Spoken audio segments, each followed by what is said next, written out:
Q&A day. You guys have asked me so many questions on social media, and I'm going to answer them all right now. So let's get started with 5 questions. We're going to actually do 6 questions. I want to do 6 questions today, and we're talking about money, how to get into radiology, and some other in between questions. So let's start out with the first one. The question is, ma'am, oh, so nice. Can I be an MRI tech after pursuing a BSc, which is a bachelor's in science degree in radiology or medical imaging technology, or should I need to do anything else? Great question. Now, I don't know what country this person lives in, but all of my information is strictly for the US. Each country has their own requirements when it comes to medical imaging and what someone can do as far as their education. So I only can talk about the country I live in. So I apologize now if you're looking for your particular country. You may want to look at your accrediting agencies in your country and find out there. So, to answer this question, in order to become an MRI technologist in the United States, you do not need to have a degree in radiologic sciences. You have two options if you want to be ARRT credentialed. That is the credentialing I hold. It is the oldest credentialing for our profession in the US, over 100 years. And that is the credentialing that I will always talk about because I don't have another one. So I can only speak on that one when it comes to MRI. Now, if you want to become an MRI technologist, two options. First option that the ARRT gives you is you can first go to school for radiologic sciences, medical imaging sciences, some degrees are called, or a radiologic technology program. And what you're going to do is complete a 2-year associate's degree. Some programs offer a bachelor's degree. But if you complete a 2-year associate's degree, then you have the opportunity to sit for your ARRT, become a registered radiologic technologist. Then you can cross train into over 11 modalities, some requiring extra schooling of about 1 year, others requiring maybe extra schooling to a master degree level. And we'll talk about that in a second. So that's your first option. You can cross train after 2 years of becoming a radiologic technologist into an MRI program. You can go to a structured program, and then they have some other programs, or you can cross train and get some didactic learning through the ASRT if you are a member. They have online didactic learning where you can get the classroom part of it. So that way you make sure you understand that part so you can pass the test. Two different things to cross train: the clinical side of actually doing the work and understanding it, getting comps. And then you also need to be able to answer the questions and know how to do MRI, the process of it. And the second way to become an MRI technologist is you can then go to a school. If you have a degree for most programs that are ARRT, again, this is ARRT, have a degree and you can get into those programs and you can take the ARRT, but you have to graduate from have an associate's degree with the ART to get your accreditation. Now, there are other options out there to become an MRI tech without going to radiology school first. That is your first way through the ARRT and following their credentialing. The second way is ARRT. That is another option that people have when they don't want to go to school for radiology. And I'm going to caution you before you run to that option, really think it out. Think, and be strategic about it. And why do I say that? Because I work with several techs over the years that have said the same thing. They wish they would have just went to radiologic technology school. Now, there are thousands out there that don't say that, but I'm just speaking of the ones that I know. And they say that because they wish they had known if they had taken a 2-year program in radiologic technology, then they could have done 6 months or a year and become an MRI technologist. And then maybe if they got burned out in MRI, they could then pivot over into other modalities. Like I do CT, I do X-ray, I do a little mammography. If I wanted to go to nuclear medicine, radiation therapy, I could do all of those things. If the job market gets low in radiation therapy, I can pop over to CT, I can pop over to MRI. I have options. And that is what I encourage. Go to school for radiology technology, get a 2-year degree in that minimum, even if you have a degree in something else. I actually had a teacher come to me today and tell me, hey, I'm thinking about going ahead and taking early retirement as a teacher. I'm thinking about ultrasound or radiology technology. And I heard you talking to someone else. I followed you on social media. what would you suggest? And we talked at length. So this is how you could get into MRI in the US. And again, you don't have to have a bachelor's of science to do this. Again, you can go to an associate's degree program. Now, if you do take a bachelor's of science radiology technology program, the benefit of that is you graduate with a bachelor's degree. You don't necessarily make more money, but what it does is sets you up to come out of that program already with another credential. That 4 years allows you time to get another modality under your belt. So you're graduating with two modalities. That's amazing. So to me, it is worth it if you're getting into a radiology program and you have a desire and you don't want to have to, after school, go find another person to cross train you or another school. You can get it all in those 4 years. That might be the best bet for you. So look at all your options before you zero in on one. Great questions, you guys. Now let's look at the next question. Second question. Hey, please, I have a question. Is radiation okay, so I'm just reading this question. It's kind of worded wrong, but is radiation are dangerous for a radiographer and causes cancer or any diseases? Great question. I actually got asked this the other day. A lady was asking me my opinion. She follows me on TikTok and wanted to know, hey, will I get cancer if I do radiology? And that's why she chose not to go to school for radiologic technology. And I was like, oh no, that's not going to give you cancer if you work in radiology at all. I don't know where she had heard that, but she said people had told her that if she works in radiology, she's more likely to get cancer. So let me tell you this. I've been doing it for 20 years plus. I have not come across anyone per se that has gotten cancer as a technologist from working around radiology. All my years of working around ionizing radiology, X-ray, and CT, MRI does not have ionizing radiation, but interventional, diagnostic X-ray, mammography, and CT, they all have ionizing radiation. Nuclear medicine deals with another type of radiation. It's not ionizing. They deal with nucleotides that they put into people's bodies, which are radioactive.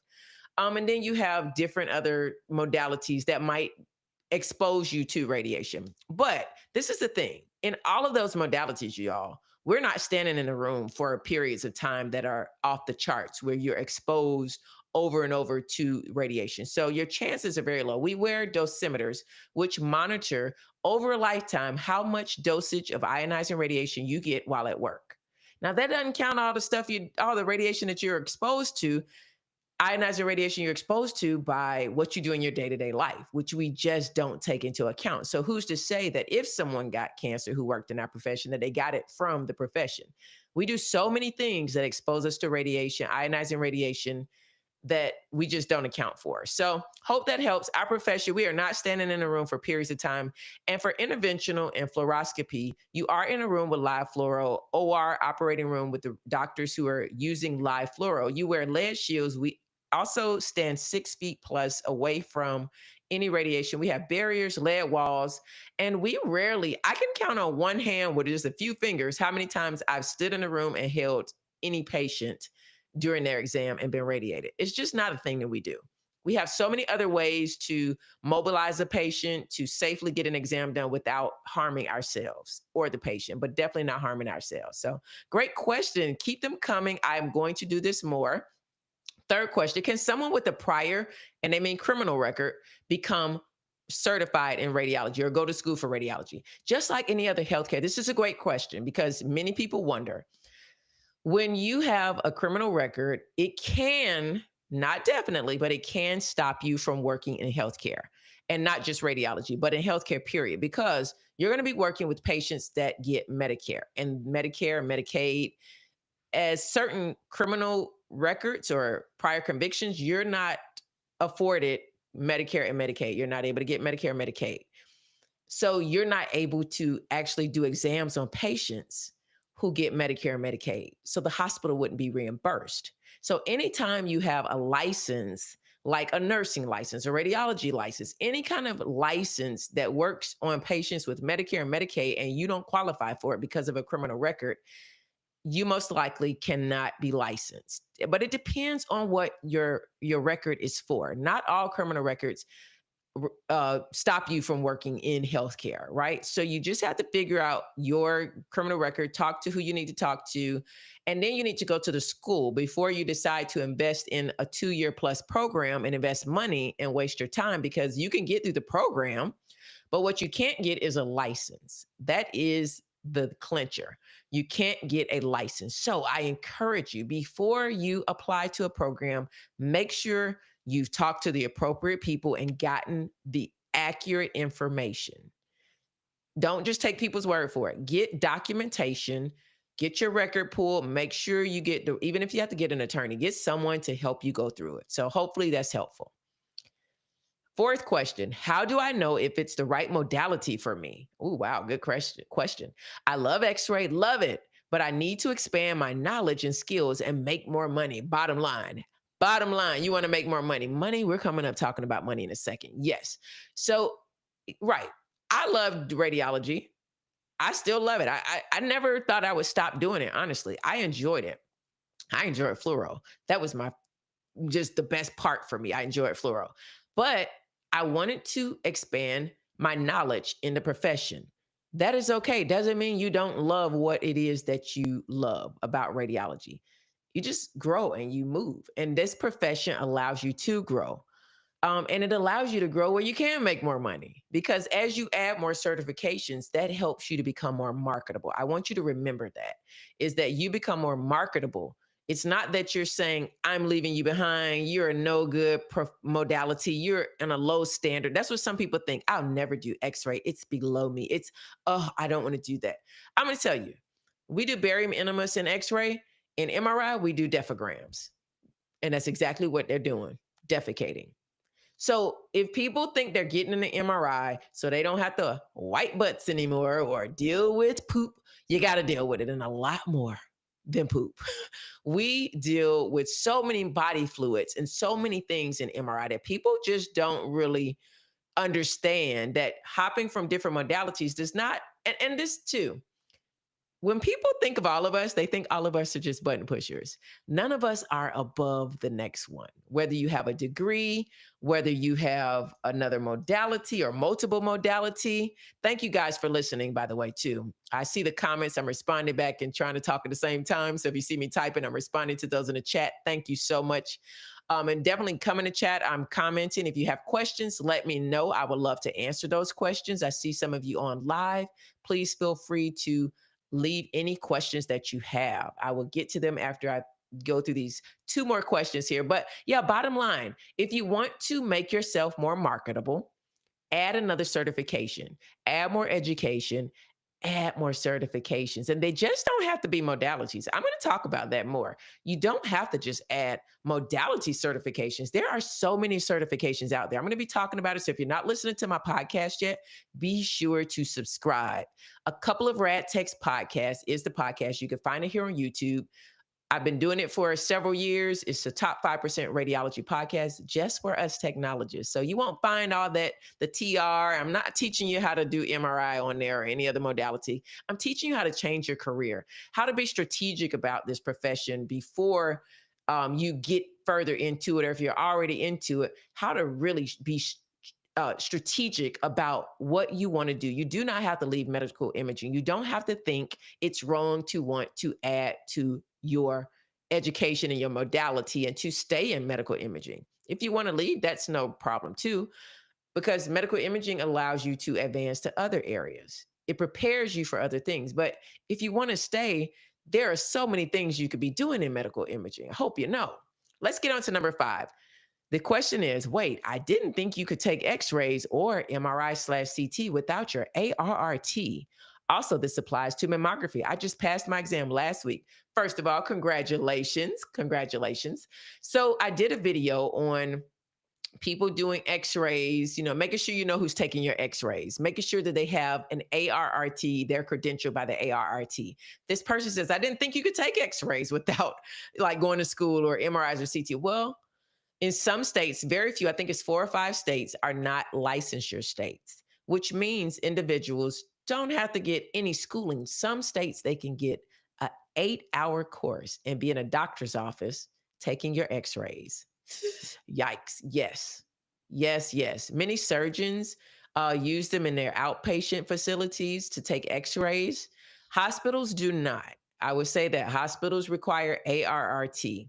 So you don't have to worry about it in the hospitals. But many people go to outpatient centers and get x rays. I'll tell you a quick story. My husband, who is a technologist as well, he was in a car accident, went to get x rays, and he thought the girls were x ray techs. They had X-ray tech on their scrubs. Just because somebody has some on their scrubs doesn't mean that's what they do. They're credentialed to do it.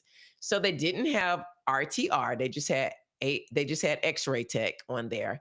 And that is why we differentiate ourselves, y'all. And you will not see me calling myself an X-ray tech because I went to school. I am credentialed. I'm a radiologic technologist. People who are radiologic technologists are credentialed. That is a big difference from an X-ray tech. So this person took his X-ray and he was like, wow, they didn't collimate. They just were, he was like, oh my goodness. And that's what he was like. I don't think the X-ray tech knows how to take X-rays. And then I found out they're not. They just took an 8-hour course. Some of them didn't. So this is what you need to know. And this is why you need to really look around before you get x-rays in it. Tell your family too to be careful in non-licensure states. Make sure who's taking your x-ray because if they're not collimating, they're not doing certain things, they're radiating parts of your body they don't need to. They're causing you to be exposed to more radiation than you should be. Right. So it's more than taking an x-ray, which is getting the image. There's more to taking an x-ray than getting an image. You put safety along with it. That alone, those two things are the difference between an x-ray technician and a radiologic technologist that's registered. Hope that helps. Great question. We're on to our last question of the night. Which modality in radiology makes the most money? I told you I was getting to money, you guys. Ooh, what do you all think? Put in the comments, those of you that are online now. And if you're watching later, let me know what you think. So try not to get to the answer. I'd love for you to get to the comments and tell me which modality. I'm going to tell you the modalities. We have diagnostic x-ray, we have MRI, CT, ultrasound, radiation therapy, nuclear medicine, bone densitometry, interventional radiologic technologist. We have PET CT, nuke med. We have medical dosimetrists, and we have registered radiologist assistants. I think I got everybody on there. Woo, that's a lot. That is a lot. We didn't even count the educators. Okay, so maybe I should count educators. You have radiology educators. You have radiology supervisors. You have radiology managers. Then you have directors. You have, directors. Yeah, directors of imaging. And I think that's all. That's all we got. We got more when you get into the corporate level, but we're talking about patient direct. So I got some comments in the chat. Let's see what you all think.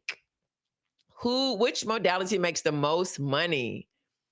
Someone says nuclear medicine. Ruby Red said nuclear medicine. Okay, she says nuclear medicine. And then Ayla loves anything said MRI with a question mark. You got to be sure. I'm going, you're sure. You're going to say, okay. So those are the two we have.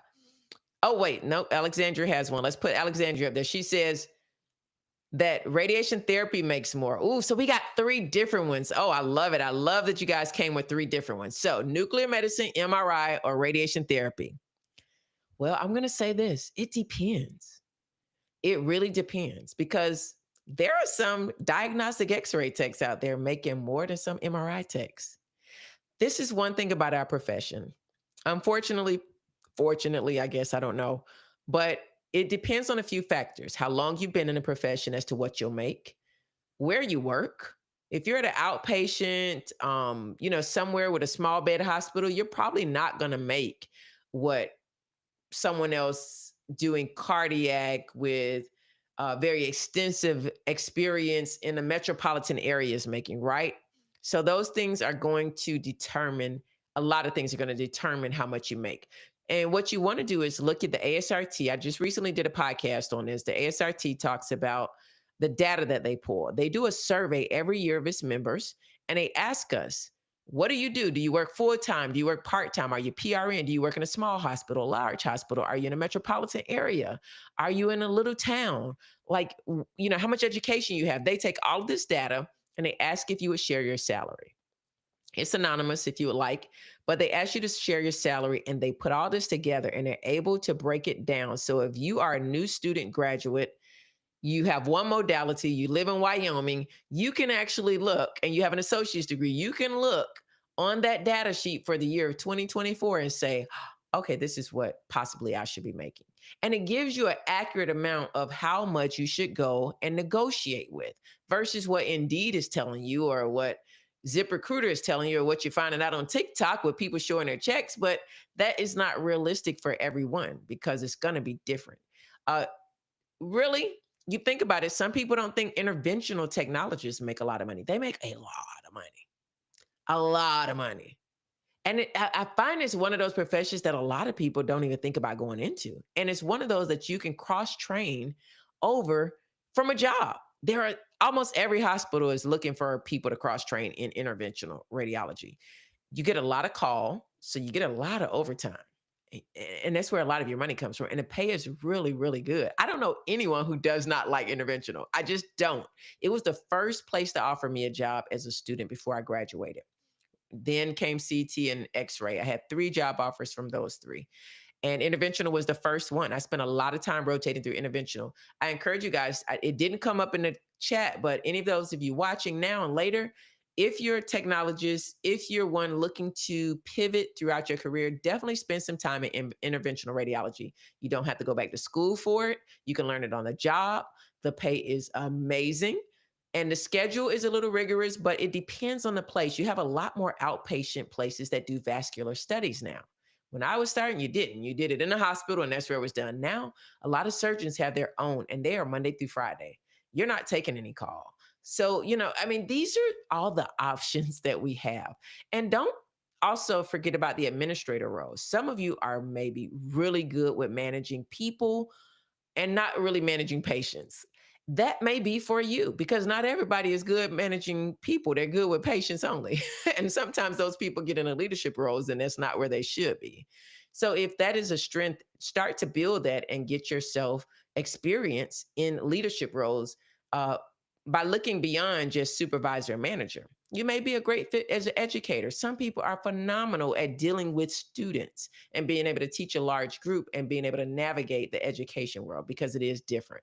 But this has been a great conversation. Thank you all for your comments and coming along for this Q&A tonight of radiology technology questions that I get from social media. I will be coming back weekly with this series. So be sure, if you have not followed along, be sure to subscribe to the YouTube if you enjoyed what you heard.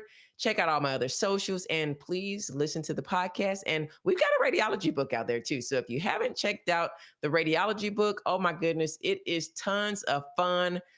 It is one of the most proudest things I would say that I have done. And I'm going to show it to you now. Here you go. This is Rachel, the radiographer. This is a children's book and it is the cutest little thing. And we have sold out of all of our pre-orders. And you just got to check out this young man's reaction.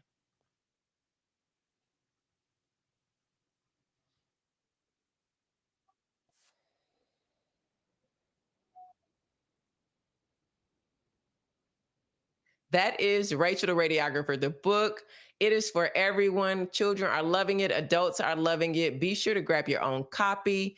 It is racheltheradiographer.com. And thank you guys again for listening. And be sure to subscribe, follow along, ask any questions if you're watching this later.